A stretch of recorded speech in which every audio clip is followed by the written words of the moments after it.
général des Nations Unies, le président de la République a pris part hier à New York au forum éradication de l'épidémie SIDA d'ici à 2030. Plan est mis en œuvre.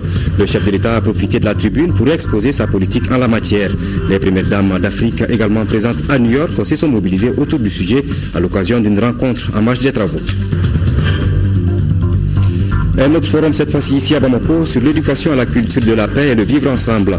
La rencontre s'inscrit dans le cadre de la mise en œuvre du projet Éducation en situation d'urgence, financé par le Japon à hauteur de plus d'1 milliard 240 millions de francs CFA. Ensemble, finissons-en avec la rage. C'est le thème choisi cette année à l'occasion du 28 septembre, journée mondiale de lutte contre la rage, une maladie qui tue plus de 700 000 personnes chaque année dans le monde. C'est le sujet de Focus Santé de ce journal. Nous sommes lundi 28 septembre 2015, troisième et dernier jour du deuil national décrété par le gouvernement de la République du Mali en hommage à nos parents victimes de la bousculade mortelle du 24 septembre dernier à la Mecque. Un deuil national qui se poursuit jusqu'à minuit ce soir. Pensons à eux dans nos prières quotidiennes. Mesdames et messieurs, bonsoir et bienvenue au journal sur l'ORTM. Tout d'abord, le contenu de ce message de condoléances du président de la République, chef de l'État, à Sa Majesté Salman bin Abdelaziz Al Saoud, serviteur des deux saintes mosquées, roi d'Arabie Saoudite. C'est avec une profonde affliction que j'ai appris la tragédie survenue le 24 septembre 2015 à Mina, faisant des centaines de morts et de blessés parmi les pèlerins musulmans. En cette douloureuse circonstance, je voudrais exprimer à votre majesté, au gouvernement et au peuple frère du royaume d'Arabie Saoudite, ainsi qu'à l'ensemble de la Oumma islamique, ma profonde compassion et mes condoléances les plus émues. Je prie pour le repos de l'âme des disparus et qu'Allah le Tout-Puissant et le Très Miséricordieux les accepte dans son paradis éternel. Je forme des vœux ardents, le prompt rétablissement aux blessés. Veuillez agréer Sa Majesté les assurances de ma très haute considération. Signé Ibrahim Boubacar Keïta, président de la République du Mali. Justement, le président de la République, Ibrahim Boubacar Keïta, a pris part hier après-midi à New York au forum intitulé Éradication de l'épidémie SIDA d'ici à 2030. Plan est mis en œuvre avec comme initiatrice ONU-SIDA et comme organisateur le Malawi et le Kenya. Ibrahim Boubacar Keïta a profité de la tribune pour exposer sa vision et sa politique en la matière. Le président de la République, nous proposons donc un extrait du discours du président de la République. Vous l'avez dit l'année dernière dans cette même salle, j'avais dit qu'on n'avait pas le droit de laisser quiconque derrière dans ce combat. Ce combat, nous ne pouvons pas, et nous n'allons pas le rater. Quand on voit un enfant, c'est le cas, comme Eli Azakari, ici, avec tant d'émotions, avec tant de joie en même temps, tant de vie, nous dire combien il est optimiste, combien il est certain qu'il sera un jour un docteur ou qu'il aura des masters. Cela doit nous encourager à ne pas baisser les bras, à savoir que ce combat pour la vie est de dignité absolue, d'abord de dignité humaine. Mettre fin à l'épidémie de VIH-Sida en tant que menace de santé publique d'ici 2030 est un défi que nous avons lancé, que nous pouvons relever, que nous avons déjà en partie relevé. Quand déjà je vois cette salle, quand je vois combien dans le monde entier aujourd'hui le combat contre le sida est une chose désormais acquise. Souvenez-nous, à seulement 15 ans, où en étions-nous? Aujourd'hui, chacun est dans ce combat, sans qu'il y ait des progrès, sans qu'il est possible de gagner cette bataille-là. Et chacun s'y engage avec foi, avec amour, avec abnégation. Zachary, tu as raison. Stigmatiser le sida est d'abord de bêtises absolues. Pourquoi? Pour que chacun comprenne combien le porteur de maladie du sida est notre frère et un autre nous-mêmes. J'ai organisé à Bamako un repas avec nos frères qui portent cette maladie. C'était mon honneur de manger avec eux. Et ma dignité quelque part, qu'ils incarnent cela.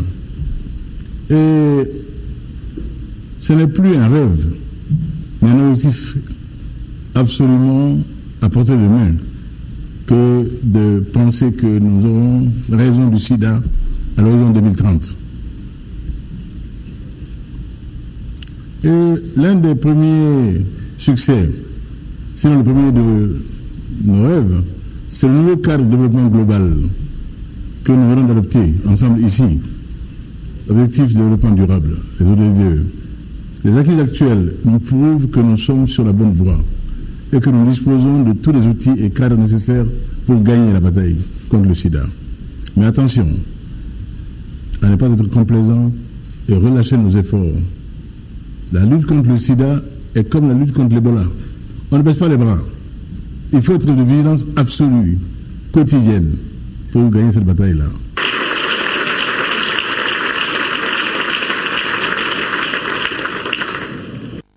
La 70e session de l'Assemblée générale des Nations Unies est donc ouverte aujourd'hui à New York.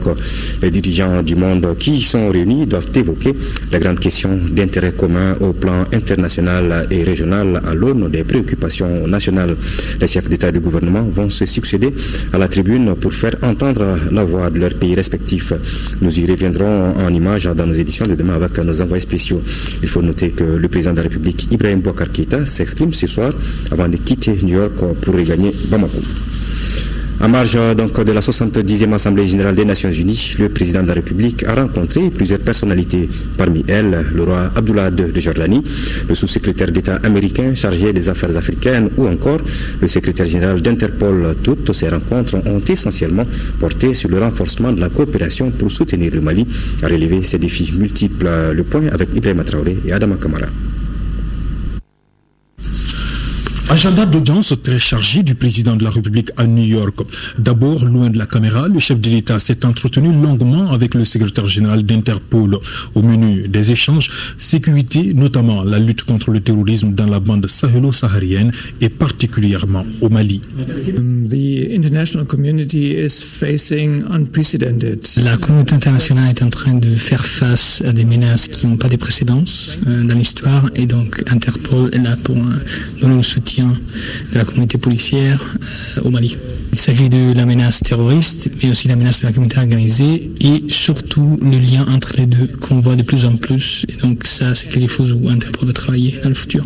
Donc un rôle vraiment important d'Interpol va être celui de plateforme globale pour l'échange d'informations et des renseignements sur la menace terroriste. Donc ça a été reconnu par le Conseil de sécurité des Nations Unies. L'entretien avec M. Stock et son Excellence le Président a eu comme discussion centrale comment on peut améliorer la coopération avec le Mali qui déjà est extrêmement excellente, donc pour le futur où on peut placer de nouveaux pas. Donc bien évidemment entre les sujets qui ont été discutés, les capacités à développer au Mali dans la communauté policière, les capacités d'exploitation technique des preuves, ceux qui a rapport aux nouvelles technologies, donc la cybercriminalité et donc des nouveaux secteurs où la coopération va s'établir. Donc le secrétaire général a tenu à remercier son Excellence, surtout pour sa vision des coopérations et du développement, pas seulement au Mali, mais dans la région, parce que la région du Sahel, c'est une région qui présente des défis et surtout qui a un intérêt de niveau global. Donc c'est pour ça qu'Interpol est très intéressé. La même problématique est évoquée au cours d'une entrevue entre le président de la République et le roi Abdullah II Ibn al-Hussein de Jordanie. Les deux chefs d'État ont aussi parlé coopération. Le Mali et la Jordanie entendent intensifier et diversifier leurs relations historiques à travers la concrétisation de plusieurs projets. Juste après, le président Ibeka a reçu le directeur de Atlantic Council. C'est une organisation internationale apolitique qui œuvre dans divers secteurs de développement, notamment dans l'éducation. Nous avons un grand plaisir de faire la connaissance de votre président et pour faire l'introduction de notre organisation, the Atlantic Council, pour aider le Mali, surtout dans le contexte de présenter la réalité malienne dans notre pays et pour notre différents secteurs au niveau politique, économique, pour aider aussi au niveau d'investissement et pour avoir un dialogue stratégique pour le futur. La dernière personnalité reçue est le sous-secrétaire d'État américain chargé des affaires africaines. Coopération, paix, sécurité et développement était au cœur de cet entretien entre le président de la République et Linda Thomas-Greenfield. La première chose dont nous avons discuté, c'était surtout l'opportunité qui m'a été offerte d'exprimer mes profondes condoléances au peuple du Mali, au président en particulier aussi, toute notre sympathie, toutes nos condoléances pour les pertes de citoyens maliens à la Mecque récemment. Nous n'avions pas compris avant de venir qu'il y avait des membres de la famille du président lui-même qui avaient été affectés, donc nous avons exprimé nos condoléances les plus profondes. Nous avons eu une très bonne discussion concernant la situation au Mali, en particulier tous les efforts que mène le président du Mali pour essayer d'arriver à la paix. Il nous a informé du travail qu'il faisait, des efforts qu'il menait pour arriver à la paix. Nous avons exprimé notre soutien absolu à tous ces efforts pour essayer de trouver une situation ferme et définitive pour arriver aux accords de paix.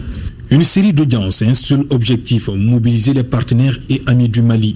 Dans son agenda, le chef de l'État, accompagné de son épouse, était invité à plusieurs réceptions, notamment celle offerte par le président américain et le secrétaire général des Nations Unies. La première dame d'Afrique reste mobilisée contre le VIH-Sida et pour l'amélioration de la santé des femmes en général.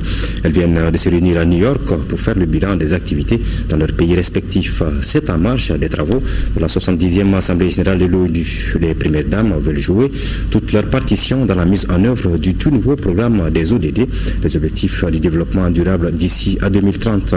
Nous reviendrons sur ce élément au cours de cette édition.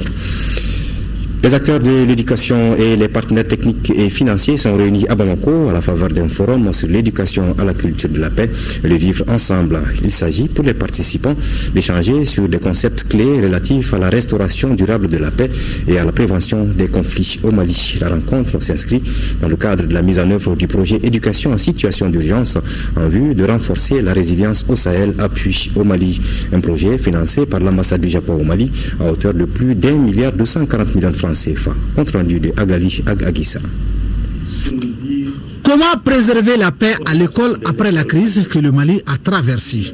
Les acteurs de l'éducation tentent de répondre à cette question à travers l'organisation d'un forum consacré à la culture de la paix et le vivre ensemble. Il s'agit d'échanger sur le contenu des documents servant de support au personnel de l'éducation. Le thème du forum éducation à la culture de la paix et le vivre ensemble est donc bien à propos et exprime la volonté du gouvernement du Mali de faire de l'éducation le créneau de la paix et du vivre ensemble.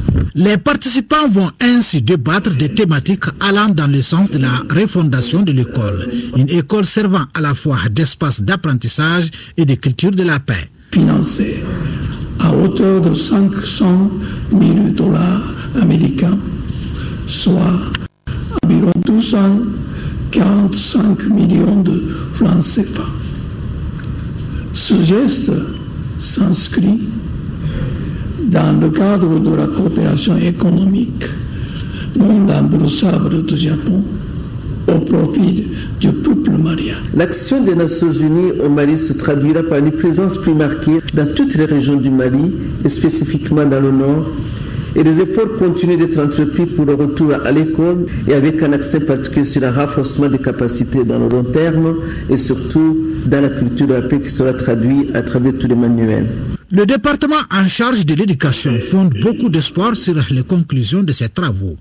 Le présent forum sur l'éducation à la culture de la paix et le vivre ensemble se situe dans la continuité des activités menées dans le cadre de la mise en œuvre du projet. Il est une opportunité pour les acteurs et partenaires de l'école et d'éminents experts du monde éducatif tant national qu'international d'échanger sur les concepts clés relatifs à la restauration durable de la paix et la prévention des conflits. C'est vous dire combien le gouvernement du Mali, à travers mon département, accordera une attention particulière aux recommandations qui en seront issues. Les représentants de la société civile, les partenaires techniques et financiers, les acteurs de l'éducation, comme les directeurs des académies des 4 régions concernées, à savoir Mopti, Tombouctou, Gao et Kidal, prennent part aux travaux qui durent 2 jours. Je vous le disais tout à l'heure, les premières dames d'Afrique restent mobilisées contre le VIH-Sida et pour l'amélioration de la santé des femmes en général. Elles viennent de se réunir à New York pour faire le bilan des activités dans leurs pays respectifs. C'est en marche des travaux de la 70e Assemblée générale de l'ONU. Les premières dames veulent jouer toute leur partition dans la mise en œuvre du tout nouveau programme des ODD, les objectifs du développement durable d'ici à 2030. Ibrahima Traoré et Adama Kamara depuis New York. Les premières dames d'Afrique se retrouvent encore une fois à New York pour réitérer leur engagement dans l'amélioration de la santé des femmes et des jeunes filles du continent. C'est au moment où les dirigeants du monde adoptent un nouvel agenda de développement pour les 15 prochaines années à venir. Les premières dames entendent ainsi jouer toute leur partition dans l'atteinte des objectifs fixés, notamment dans le combat contre le VIH-Sida, la mortalité néonatale et maternelle, le mariage précoce ou encore les mutilations génitales. Dans un dialogue interactif, l'épouse du chef de l'État a partagé l'expérience et les multiples initiatives développées au Mali ces dernières années. Même si beaucoup reste à faire, les résultats enregistrés, soutient-elle, sont globalement satisfaisants. C'est grâce aux actions du projet Jeunes dont le Mali dispose aujourd'hui. Il existe un large réseau de 11 centres, 10 centres jeunes et de 8 radios, Voix des jeunes, dont les activités touchent des centaines de milliers de jeunes chaque année. Il y a également le programme conjoint Jeunesse et Résilience, qui est une nouvelle approche qui a donné des résultats encourageants. Il consiste en l'intégration des compétences de vie dans les activités de promotion économique des adolescents et des jeunes. Nous avons parrainé nous-mêmes le programme en cours en 2013. Il contribuera à créer des emplois temporaires pour 3000 jeunes, mais aussi à fournir de meilleures connaissances et pratiques en matière de VIH-Sida, entre autres, à plus de 200 000 jeunes des régions affectées par la crise qu'a connue le pays. Au moment où se déroule cette rencontre, ce sont des milliers de femmes et d'enfants qui sont directement victimes de conflits. Les femmes malades de VIH continuent toutes les 3 minutes. 20 millions de femmes manquent de contraceptifs. C'est trop. Les dames d'Afrique tirent la sonnette et appellent les... Le problème n'est pas un problème de gens de santé, mais quelque chose de compliqué.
Que les services puissent atteindre et mettre au centre de ces préoccupations les adolescents au Mali. Et pour moi, en tant que je ne peux que partir de cette rencontre de New York fière. La rencontre s'est achevée par une série de recommandations. Les premières dames invitent notamment les partenaires au développement à soutenir le programme ODD pour renforcer le système de santé en Afrique. Elles appellent aussi les différents gouvernements à protéger davantage les droits des femmes et des jeunes filles. Les premières dames sont déterminées à intensifier leur lutte pour consolider les acquis et faire face aux défis de la gente féminine sur le continent. Elles y croient fortement et ce ne sont pas les initiatives et stratégies qui manquent. Leur organisation est soutenue par plusieurs partenaires, notamment le Fonds mondial, ONU-SIDA et l'UNFPA. Retour au Mali avec ce communiqué du ministère de l'Éducation nationale relatif à la rentrée scolaire 2015-2016. Le ministre de l'Éducation nationale informe les élèves et parents d'élèves que l'année scolaire 2015-2016 débute le jeudi 1er octobre 2015 pour tous les établissements d'enseignement fondamental, secondaire général, technique et professionnel, d'éducation préscolaire et spéciale et les instituts de formation des maîtres. Le ministre invite les directions des établissements et le personnel enseignant à prendre les mesures nécessaires pour un bon démarrage effectif des activités scolaires à la date fixée. Un chronogramme fixant le calendrier détaillé de l'année scolaire est disponible dans toutes les académies d'enseignement et centres d'animation pédagogique. Notre pays abrite depuis ce matin l'Assemblée générale du Forum régional du dialogue social de la CEDEAO. Ce forum porte sur le dialogue social que la CEDEAO veut promouvoir dans ses États membres. L'objectif est d'apporter des solutions à certains problèmes qui touchent les populations. Khadija Toukone. Les 15 membres de la CEDEAO sont représentés à Bamako pour prendre part à cette rencontre qui est un espace d'échange pour une meilleure solidarité.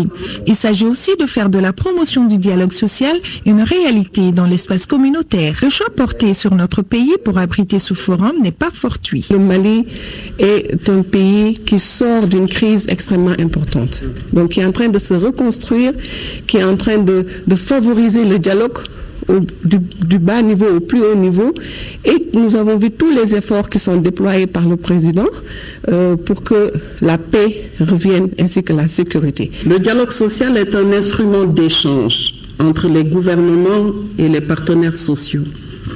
Il est essentiel dans le maintien d'un climat social serein, gage de stabilité sociale et de tout développement.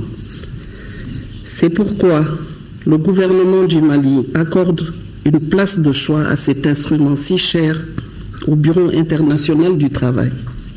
La création du Forum tripartite de dialogue social de la CEDEAO est un acte avant-gardiste qu'il faut soutenir et accompagner, car il permettra, dans les États membres que nous sommes, de prévenir et de résoudre les conflits, de favoriser la paix et la stabilité sociale et de stimuler le développement socio-économique et surtout d'encourager l'échange d'informations sur des questions économiques et sociales susceptibles d'être conflictuelles. Les crises que les pays africains connaissent ont beaucoup affecté les activités du Forum du dialogue de la CEDEAO. Il a démarré effectivement ces activités en mars 2011.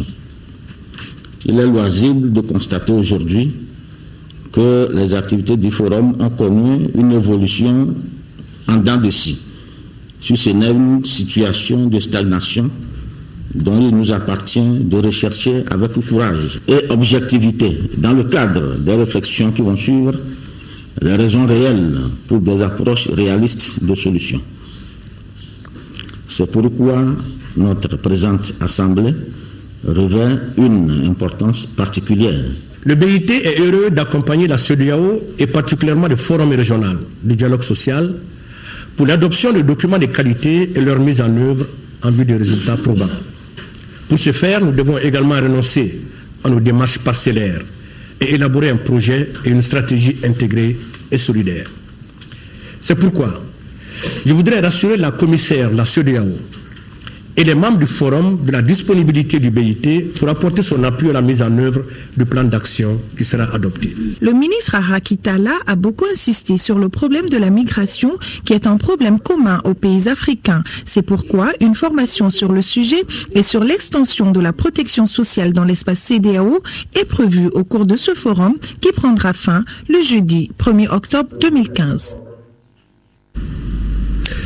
Les écrivains pour la paix et la cohésion sociale en Afrique sont à une rencontre internationale ouverte ce matin à Bamako.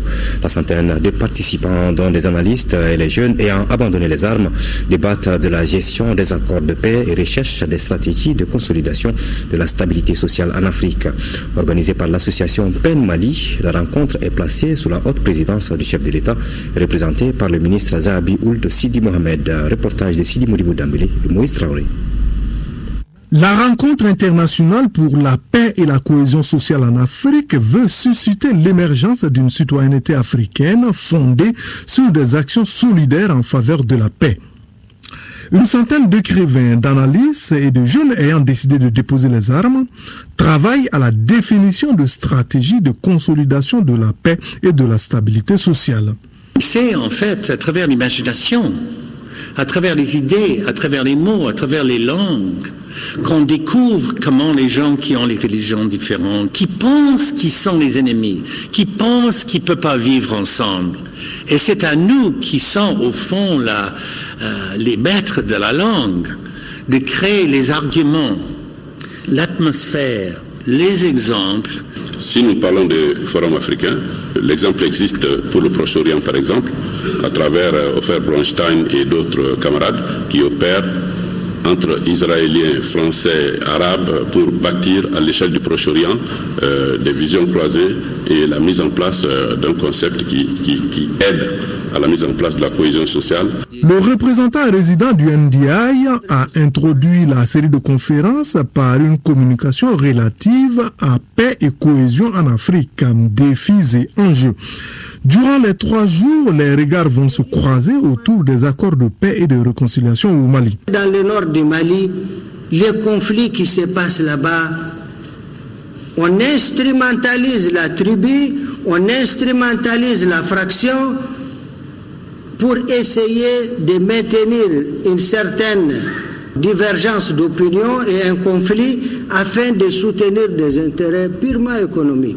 PEN International œuvre à la promotion de la libre expression dans les régions ayant vécu des crises.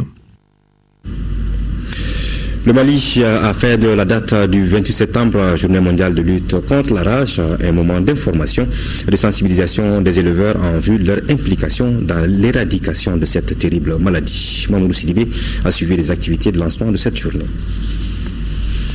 Ce geste du ministre du Développement rural est tout un symbole au Mali. Il témoigne l'intérêt que le gouvernement accorde à la lutte contre la rage. Alors cette activité doit revêtir 2 sens. D'abord la protection des animaux et des hommes contre la maladie de la rage, mais surtout une journée d'information, de sensibilisation et de formation de notre opinion sur ce que représente la rage. Il est important que nos concitoyens retiennent que la rage est une maladie extrêmement dangereuse. Elle se définit comme une zoonose, c'est-à-dire une maladie propre aux hommes et aux animaux. Donc transmissible et des animaux aux hommes et vice-versa. Ceci est très important que soit retenu. Deuxièmement, il est important de retenir qu'il n'y a pas de médicaments contre la rage. Donc la seule façon de faire, c'est vraiment donc, de protéger et les hommes et les animaux par la vaccination. La rage est une maladie infectieuse transmise par la salive des animaux enragés. Elle est reconnue comme étant un problème important de santé publique. Le Mali, malheureusement, n'échappe pas à cette triste réalité. Il est mis au point des vaccins vraiment de très bonne qualité, des vaccins donc de très grande fiabilité, de très grande disponibilité et d'un coût accessible. Et comme vous savez, la santé n'a pas de prix. Donc je pense que le plus grand message qu'il y a à livrer, c'est vraiment donc que nos compatriotes vaccinent les chiens et les chats. De 2010 à 2015, le Mali a enregistré 58 cas de rage canine. Ce 28 septembre, journée mondiale de lutte contre la rage, est une opportunité pour les techniciens de réfléchir davantage aux moyens d'éradiquer cette maladie au Mali.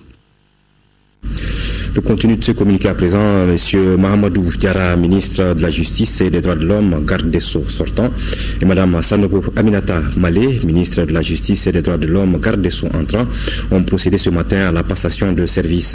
Après un tête-à-tête, les 2 personnalités ont rencontré les cadres du cabinet, des services centraux et l'ensemble du personnel du ministère de la Justice et des Droits de l'Homme. Après lui avoir souhaité la bienvenue, Mahamadou Diarra a félicité la ministre entrant et lui a réitéré toute sa disponibilité constante. Reprise avec l'ambassade des États-Unis de la coopération militaire bilatérale. Cette reprise se concrétise par un exercice d'un régiment des commandos parachutistes.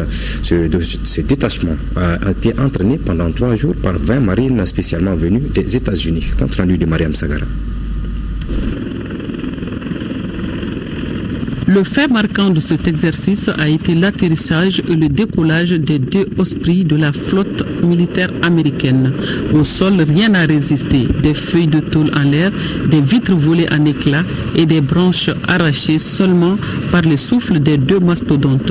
Nous avons utilisé 2 avions qui s'appellent Osprey. Et les Osprey sont spécialistes pour aider dans les catastrophes naturelles. Par exemple, nous avons utilisé dans le désastre à Népal il y a quelques mois.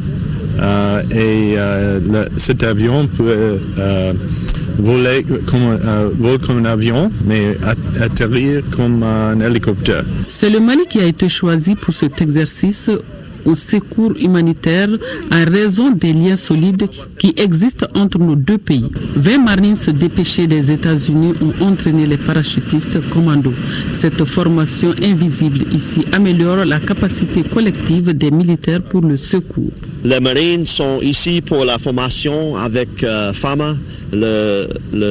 Maintenant, la coopération est très bonne. Depuis son élection, le président de la République, son Excellence Ibrahim Boubacar Keïta, n'a eu de cesse à développer les relations d'amitié entre le Mali et donc tous ces pays. Et l'axe principal de cette amitié-là, aujourd'hui, se trouve être un axe militaire, entre autres. Nous avons un défi sécuritaire à relever. Et la présence des États-Unis d'Amérique, dont je remercie donc l'ambassadeur ici, témoigne justement de leur soutien dans le sens de ce que nous sommes en train de faire pour rééquiper à la fois matériellement et même moralement notre armée. Les autorités présentes à l'exercice ont eu droit à une promenade aérienne au-dessus de la ville de Bamako. Le partenariat de coopération entre nos 2 forces obtient l'appui de l'ambassadeur qui s'engage à renforcer cette relation à travers d'autres actions. Visite de terrain du chef d'état-major adjoint des armées à Djabali. Le général Didier Dako a profité de la fête du 22 septembre pour se rendre auprès des militaires sécurisant cette zone. Il s'est dit très satisfait de l'engagement et du sérieux des hommes de terrain. Reportage de Mohamed Bouakoulibaly, Madi Koulibaly avec la voix de Kandesila. Le chef d'état-major général adjoint des armées, le général Didier Dako, a profité de la journée commémorative de l'accession de notre pays à l'indépendance pour constater de visu l'état d'opérationnalité de nos forces basées à Djabali. Selon le général Didier, le souci des autorités militaires est non seulement la sécurisation des personnes et de leurs biens, mais aussi le bien-être des éléments des forces armées et de sécurité. Le but de notre visite ici à Djabali, c'est de partager ce moment de commémoration avec nos personnels sur le terrain. Sur les instructions du chef d'état-major général des armées, nous avons fait le déplacement à Ségou avec le personnel de l'armée de terre et le commandement de la zone de défense numéro 2. À travers ce voyage ici à Djabali, nous nous adressons essentiellement à toute l'armée malienne, tous les militaires qui sont déplacés sur le théâtre. Et c'est essentiellement le message de réconfort, un message d'encouragement, et un message de félicitations que le chef d'état-major général envoie à son partenaire sur le terrain. Et c'est ce message que je suis venu porter. Aussi, selon le visiteur, les éléments doivent redoubler de vigilance et de prudence. Il a loué le courage et le sacrifice quotidien consentis par les éléments sur le théâtre des opérations et les encourage à persévérer dans cette logique. Rappelons que le chef d'état-major général adjoint des armées s'est dit très satisfait de l'engagement des hommes sur le terrain. L'Office malien de l'habitat a tenu ce matin la 37e session ordinaire de son conseil d'administration. Au cours de cette session, les travaux ont notamment porté sur l'adoption du procès verbal de la 36e session ordinaire. Khadija Toukone. L'Office malien de l'habitat, OMH, rencontre aujourd'hui d'énormes difficultés et ces difficultés ont été évoquées au cours de cette 37e session ordinaire de son conseil d'administration. Les difficultés que nous rencontrons à la date d'aujourd'hui par rapport aux logements sociaux, c'est des problèmes de financement. Parce que la demande elle est plus forte que l'offre. Ce qu'on a déjà réalisé, on a souvent des difficultés avec les bénéficiaires à qui on a des impayés. Troisième difficulté, ça c'est les modifications que les bénéficiaires apportent sur les logements. Parce que tout doit se faire selon la réglementation. Des difficultés certes, mais l'Office malien de l'habitat a pu relever beaucoup de défis. Au titre des réalisations, nous pouvons entre autres citer le suivi et le financement des programmes gouvernementaux de construction de 1552 logements sociaux de Tabakoro, le cofinancement avec la Banque islamique de développement BID de la réalisation de 1000 logements à Bamako, le financement et le suivi d'une convention de maîtrise d'ouvrage déléguée avec l'AGEROUTE pour l'exécution d'un ouvrage de franchissement en vue de faciliter l'accès au site des coopératives d'habitat de Gouana et Misala.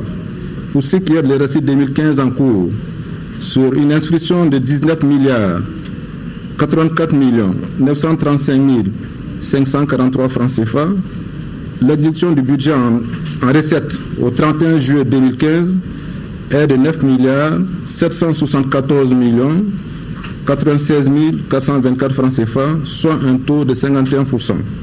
Le ministre Abdrahmane Dembélé reconnaît que les défis sont énormes. Il invite donc tous les partenaires et les administrateurs à redoubler d'efforts en vue d'offrir à un maximum de Maliens des logements décents et à moindre coût, chose qui figure parmi les priorités du chef de l'État, Ibrahim Boubacar Keïta. Nous restons avec l'Office malien de l'habitat qui informe les bénéficiaires du programme des 1552 logements sociaux de Ntabakoro que la signature des polices d'abonnement en électricité se déroule dans les agences de l'EDM conformément à la répartition ci-après. Agence de Irimadjo pour les F3A et F5, agence de Banankabou pour les F3B, agence de Faladier pour les F4. Les bénéficiaires doivent être munis de leur carte nationale d'identité en cours de validité, de la copie du récépissé visé par le notaire, de la lettre de notification du logement et la somme de 3125 francs CFA. La direction générale de l'EMH s'est comptée sur la bonne compréhension de tous les bénéficiaires. Une rencontre régionale s'ouvre demain ici à Bamako. Cette rencontre s'étend sur deux jours et va s'appesantir sur les techniques d'élaboration, les avis de réponse à des saisines gouvernementales sur les projets de loi. 5 pays en plus du Mali y sont attendus, dont le Sénégal, la Guinée-Conakry, le Bénin, la France et le Maroc. En prélude à cette activité, le président du Conseil économique, social et culturel, le Dr Boukassoum Aïdara, a accordé une interview à notre reporter Daouda Sidiki Diarra. Nos textes ayant un certain nombre d'années d'exercice, nous avons estimé qu'il faut faire des réformes. Et c'est pourquoi on a placé la première session sous le signe de la relecture des textes. C'est pourquoi, avec l'UCSIF, l'Union des conseils économiques et sociaux et des institutions de la francophonie, nous allons organiser un séminaire régional demain qui va regrouper un certain nombre de pays de la sous-région pour initier les techniques d'élaboration des avis. Alors, en réponse à des saisines gouvernementales sur les projets de loi, c'est-à-dire qu'il faut que les conseillers arrivent à maîtriser toutes les techniques d'élaboration des avis. Il faut que les gens soient capables de comprendre ces lois, de saisir les méthodologies qui consistent à les analyser et à les maîtriser pour pouvoir donner une réponse appropriée, adéquate aux autorités compétentes. Dans le cadre de la coopération interinstitutionnelle, nous avons saisi l'Assemblée nationale pour qu'il nous envoie des éléments à former. Et nous avons également demandé au Haut Conseil des collectivités de nous envoyer également des représentants pour leur formation. Il y a également des représentants du bureau du médiateur de la République qui seront là également pour recevoir cette formation. Et plus l'ensemble des conseillers membres du Conseil économique, social et culturel du Mali. Donc ils seront tous là avec les conseillers des pays de la sous-région tels que le Bénin, le Sénégal, il y a la Guinée, et il y a des éléments même, il y a des formateurs français, marocains et sénégalais qui seront là. Réunion du groupe de travail technique de la vision minière africaine ce matin. L'information géologique est le principal sujet développé au cours de cette réunion. Une réunion qui s'est tenue grâce à la Commission économique des Nations Unies pour l'Afrique et le Centre africain de développement minière, Alpha Maïga. Selon le dictionnaire Le Larousse, les géosciences regroupent l'ensemble des disciplines de la Terre. Le point commun à l'ensemble de ces disciplines est l'étude du sous-sol. Et c'est pratiquement dans ce cadre que se tient cette réunion. Il s'agit de la réunion du groupe de travail technique de la vision minière africaine. Et c'est Bamako qui a été choisi pour abriter un tel événement. Le Mali a abrité cette réunion pour la simple raison que c'est un pays minier émergent et aujourd'hui nous produisons à peu près 50 tonnes d'or. L'objectif c'est d'échanger sur d'abord la vision africaine sur les mines et ensuite faire les échanges entre les différents services géologiques chargés de la recherche, de l'exploration et de l'inventaire minier. Paradoxalement, à cette situation, l'Afrique reste l'un des continents les plus pauvres, où l'impact de l'exploitation de ces ressources minérales sur les économies des États et sur les populations locales reste très timide et peu perceptible. Prennent part à ces travaux les représentants d'une cinquantaine de pays africains. Grandes sont les attentes de la réunion de Bamako. Faire aussi en sorte que les nombreuses ressources que nous avons dans nos sous-sols puissent avoir aussi de la valeur, attirer aussi d'énormes investisseurs. Les enjeux de l'information géologique en Afrique sont multiples pour le développement du continent. L'information géologique peut contribuer aussi bien à l'utilisation et à la gestion des sources d'eau souterraines, à l'identification et à la prévention des risques naturels géologiques. Rappelons que l'objectif final de la vision minière africaine est de permettre au peuple africain de bénéficier des ressources qui lui appartiennent. Voilà, on a parlé de vision minière, il s'agissait plutôt du Centre africain de développement minier. Nous sommes le 28 septembre et la journée mondiale de la rage est célébrée ce 28 septembre chaque année. Ce sont plus de 70 000 personnes qui en meurent dans le monde, en majorité des enfants. Le thème choisi cette année 2015 est « Ensemble, finissons-en avec la rage ». Au Mali, la lutte contre la rage se situe dans le cadre de la surveillance épidémiologique. 3 cas de rage humaine équivalents à 3 morts ont été recensés en 2015 au Mali. Pourquoi la rage n'est toujours pas éradiquée dans notre pays? Quelles sont les dispositions légales et sanitaires pour y faire face et que faire en cas de symptômes? Autant de questions auxquelles tente de répondre Thiessira Emmanuel Dambélé.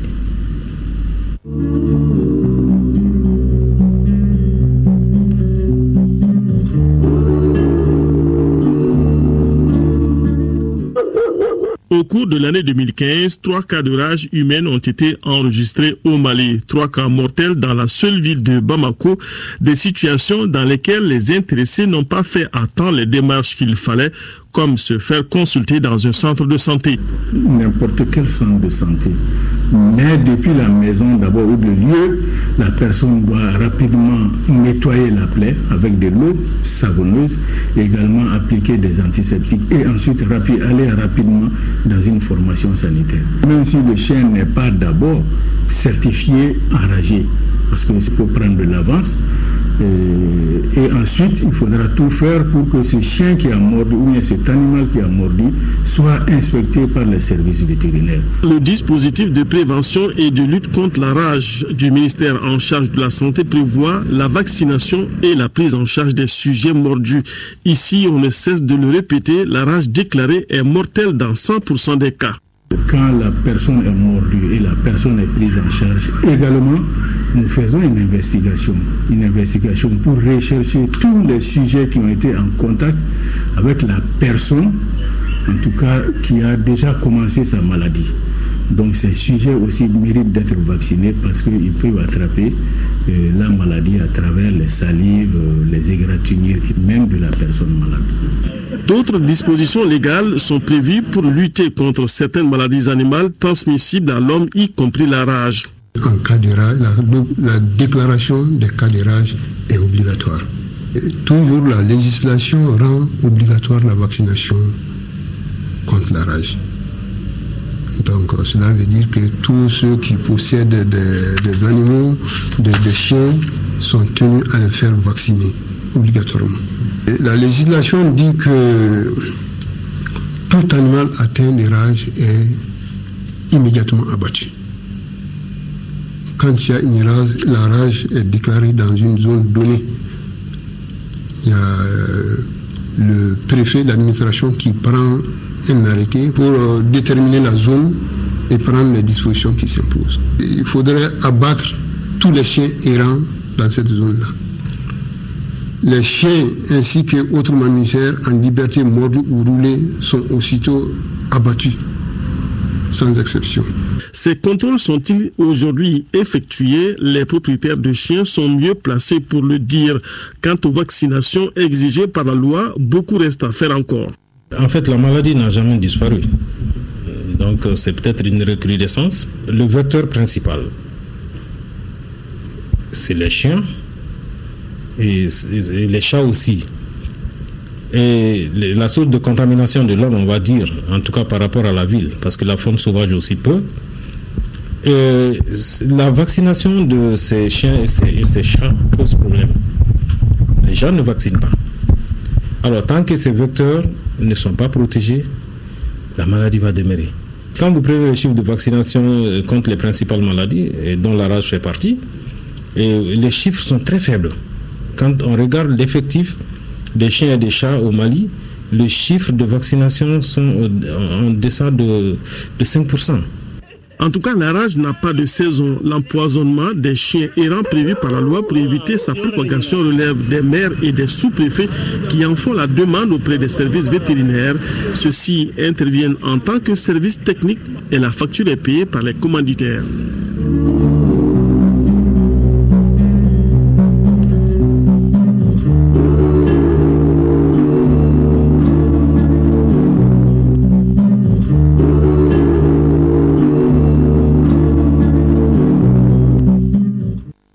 Voilà, il faut ajouter qu'en cas de rage humaine, les personnes contacts sont recherchées et vaccinées par les acteurs de la santé. Pour ces 3 cas, 81 sujets contacts ont été retrouvés et vaccinés, nous précise Tchessira Emmanuel Dambélé.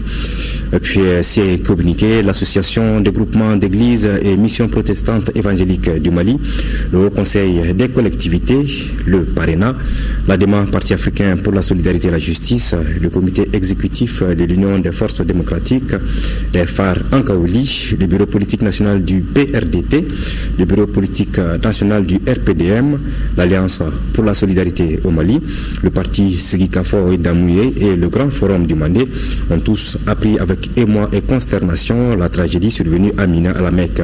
Ils adressent à l'ensemble de la Oumma islamique leurs condoléances les plus attristées et souhaitent un prompt rétablissement aux nombreux blessés.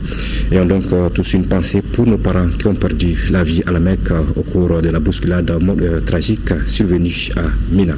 Merci d'avoir suivi ce journal qui s'achève. Bonne suite des programmes sur votre télévision nationale. Bonsoir.